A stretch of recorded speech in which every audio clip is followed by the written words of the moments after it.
Well, hello there, my lovely. How are you? And I want you to answer that question really. How are you really? How's your heart? How's your soul? How's your body and your energy feel? I think it's so important that we do that self-check-in every now and again, just to really check in with ourselves and see where we are really. It's so easy to answer that question as a society, right? Somebody asks you how you are and you're just like, yeah, I'm fine. I'm good, without really taking stock of how you feel. So how are you really? I hope you are having a great week wherever it is that you find yourself, and ready to dive into this conversation today about how to stop starting over on Mondays. Isn't that the struggle of our of our lives? Is that every Monday feels like square one. We made a pact to get our health in order. We decided that we were going to study to go for that qualification. We want to put ourselves up for that promotion at work. We want to heal some relationships by setting strong boundaries.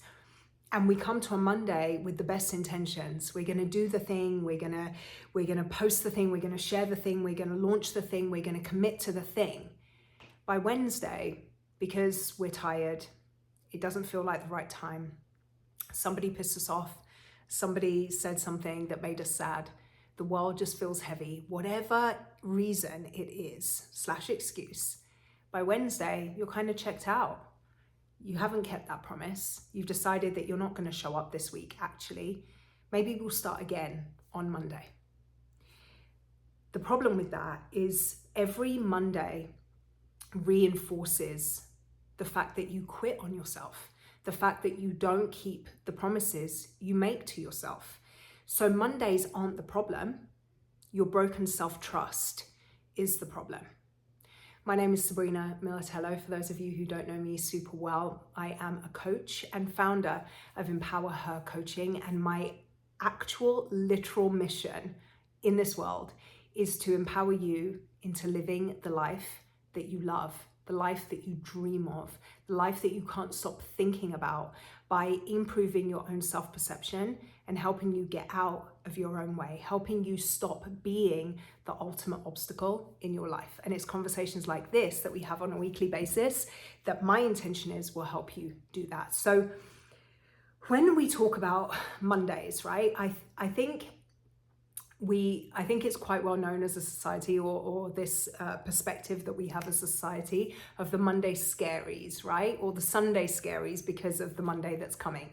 We lose our Sunday, we lose the peace of our Sunday because we jump forward in time into Monday morning, and all the things that are required of our time, required of our attention, required of our energy. Maybe we committed to starting something on Monday, and now that Monday's right around the corner, here we are, we're like questioning our life choices and being like, I don't know why I committed to that thing or said I was going to do that thing. It feels like it will be too much of an energetic burden to do that right now.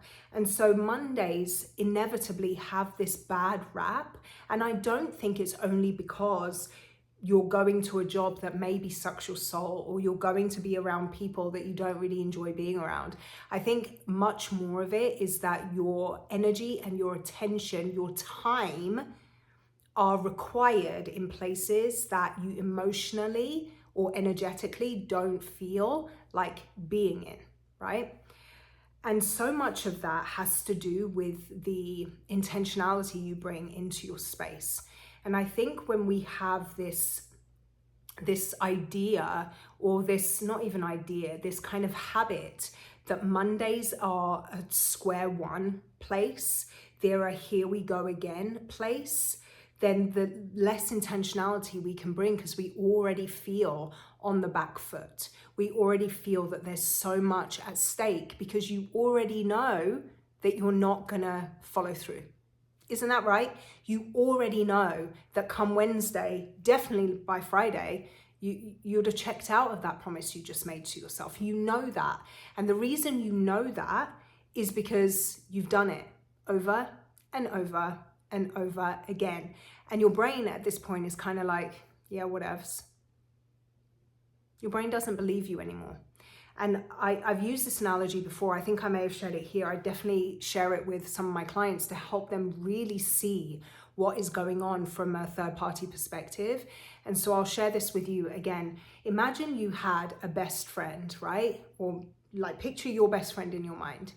Imagine she said to you one day, she was like, okay, you and hubby have been just going. The kids have been driving you crazy recently. Like there is so much on your plate. I'm going to come round on Friday night and I'm going to spend the night with the kids. I want you to book a hotel for you and your spouse. I want you to book an amazing restaurant for you to have an amazing date night.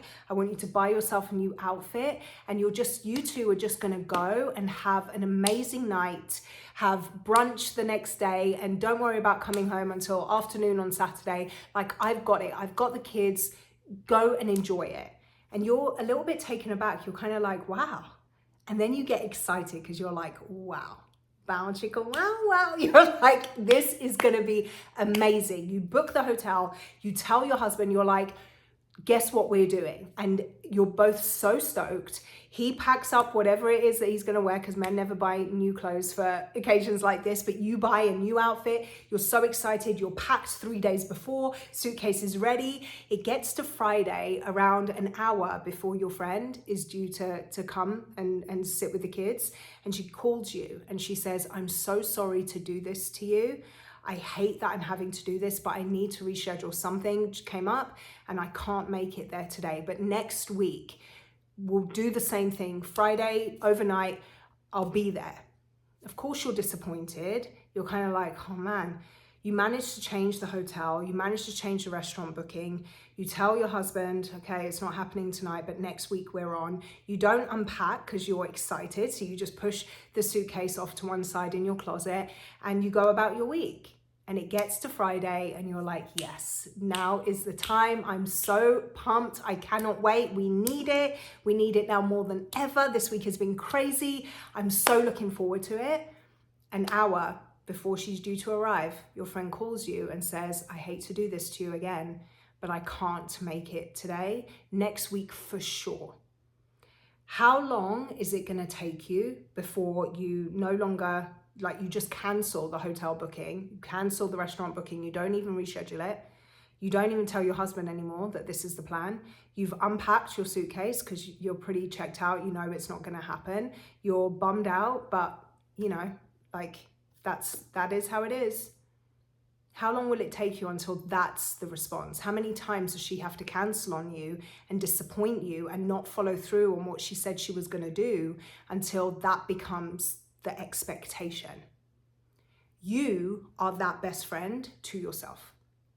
Every time you promise that this is the week that I'm going to get my health together, this is the week that I'm going to stick to that nutrition plan and really focus on my sleep and start taking those supplements my doctor told me I need to take, this is the week I take my health under control. But then you don't do it. You quit by Wednesday because it's inconvenient, or because you had a bad day and so you emotionally eat to get yourself through it. You had a fight with your best friend or your husband and so you drink a bottle of wine because that's how you numb out. So those plans, that promise you made to yourself about your health progress, it takes a mega back seat. Maybe you come back to it next Monday, but it probably isn't going to be for another couple of weeks until you make that promise again, right? Maybe you want to start a business and it scares the crap out of you, but you come to a Monday and you're like, okay, this is the week. I'm gonna check out that business name, see if it's available. I'm gonna start my business social media account. I'm gonna go through the process of registering my business. I'm gonna make my first coming out post on social media about my new business. I'm gonna set the date when my program or product or whatever is gonna launch. This is the week that I'm live. And then Tuesday comes and you're kind of like, I'm scared. Wednesday comes and you're kind of like, oh, I'm not sure whether this is the right time actually. Thursday comes and you're so like burnt out from that cycle of thinking that you're just like, yeah, no, it's not happening this week. And so you don't follow through on that promise you made to yourself. Your brain no longer expects you to follow through. Your brain, every time you say, this is the week, this is the time, this is the day, is like scoffing at you. Yeah, okay. You following through on your word to yourself is no longer the expectation. You quitting is. And so it's not that Mondays are a problem. It's not that the day that you said you were going to launch the thing is the problem.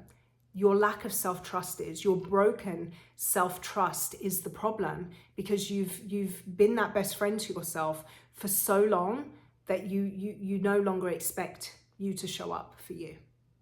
So what do you do about that? What do you do about that?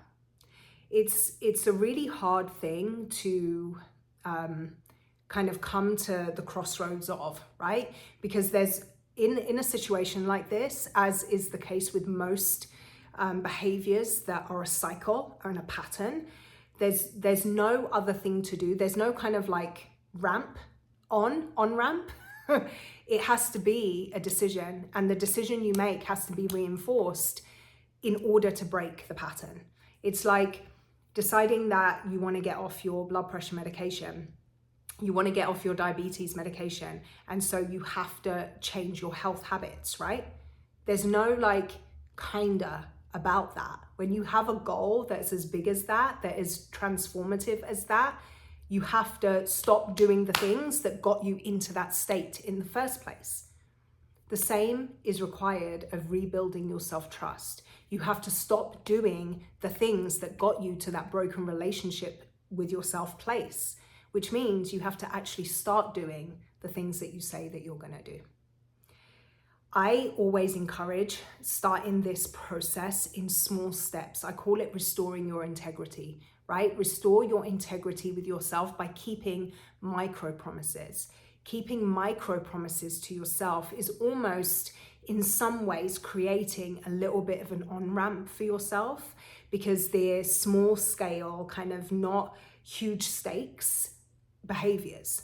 So for example, a micro promise would be, okay, that health goal that I have, this week I'm going to focus on drinking a full glass of water before I have my coffee in the morning, and taking a walk for 10 minutes at lunchtime to get out of the building and to take some time for myself and to get some movement going. Notice that isn't you came to a Monday and decided, all right, this is the week, I'm sticking to that nutrition plan that requires all these rules. I'm going to work out for an hour every single day. I'm going to drink a gallon of water every single day. I'm going to take all my supplements and make sure I'm in bed for 9 hours. Going from 0 to 100 like that is a tough ask. It really is. But keeping micro promises to yourself gives you a little bit of a easier lead in, right? Drinking a glass of water before you have your coffee, taking that 10-minute walk to get some movement into your body at lunchtime. These are small things that you can do that start to restore your integrity with yourself, because small things done, you're building that self-trust. You're reteaching your brain that actually my word is my bond. Actually, my word does have weight, and you can trust me now that I'm going to follow through on the things that I said I was going to do. So I really encourage creating some micro promises to yourself and keeping those. And notice that I said keeping those. You have to, the only way that you're going to make this work, the only way to rebuild your self-trust so that Mondays are no longer a problem, you not following through on the things you said you were going to do is no longer your like status quo mode of operation. You have to follow, like you just have to do it. And I hate saying just, because I know that there's no just about it. This can be really challenging, because it's almost as if you now identify as somebody who doesn't keep the promises she makes to herself, right? You're that person, and you know it, that you can be trusted and counted upon to keep the promises and be there for everybody else. You're integrous in all your relationships. People can count on you. But when it comes to you and the things that you say you're going to do for you, your word means nothing. So you almost have an identity that is that, right? So doing anything that is against who you believe yourself to be is really, really hard. It's really difficult. It's very, very challenging. But it simply is the only way to make this work. You simply, not just, You simply have to follow through on the promises that you make. And that's why micro promises are so powerful. And you may think, oh, this is silly. Like, if I've got a goal of losing 100 pounds and getting off my diabetes medication and completely reversing this diagnosis, what is a glass of water and a 10-minute walk a day gonna do? It's easy to make it like small, and make it so it doesn't mean anything. It's I can't think of the word, but it's insignificant. That's the word. It's easy to make that insignificant, especially when the goal is big. But small habits done repeatedly over time is what moves the needle in your life. Small, consistent actions repeated over time is what changes your life. Today, it's a glass of water and a 10-minute walk. 6 months from now, it's a gallon of water a day, full adherence to a nutrition plan, 50 pounds down, and walking for 3 miles a day, right? It compounds, and you have to give yourself the ability to feed off of that compounded result, to experience that compounded result by doing the small thing today. So do that. Identify what some micro promises are and do those small things today. I created for you a free resource. It's actually a full mini course that I started as a simple free resource, and it exploded into this whole thing that I've put onto my course platform, and it's yours absolutely free. If you click on the button, on the link that I'll attach to the show notes here, you can get access to my Keep Your Promises playbook that breaks all of this down into actionable steps over the course of 7 days, so that you start to rebuild that integrity with you, and you start to trust that you can and you do follow through on the promises you make to yourself. So click that link below so you can get access to that. It's absolutely free. It's so good that I will charge for it at some point, but for now, it's yours for free. So click on that link and get your access. I really hope that this has been helpful for you, and it's been something that you can repeatedly come back to. And instead of making those small changes that you know you need to make, instead of thinking that they're not big enough and they're insignificant, really understanding how things like that compound over time to create exactly what it is that you want to be different today. But you have to give yourself the ability to start getting into action. Sitting here every Monday saying, okay, this is the week that I'm going to do the thing. And then 2 days later, you've already pieced out and you've quit. And that's your pattern. That's what you do. Like, that's not going to change until you decide that you're going to change it. And the easiest, simplest, quickest way to change it is by setting those micro promises. So please don't throw this away as being too insignificant of an action, because big change is what you desire. You have to give yourself the ability to work up to that big change by restoring your integrity with yourself. All right? I love you. I hope this was helpful. Give this a thumbs up if you enjoyed it. Perhaps consider sharing this episode if you think somebody else would get something out of it. If you haven't subscribed to the channel already, I would love it if you did. It would make my heart so happy. And shoot me a message. Either comment below here, shoot me a DM, send me an email. Let me know what your takeaways from this are. What your micro promises are. What are you gonna set up for yourself as your follow through actions? I would love to support you and cheer for you as you do that. All right. Until we meet again, my friend, have a wonderful day.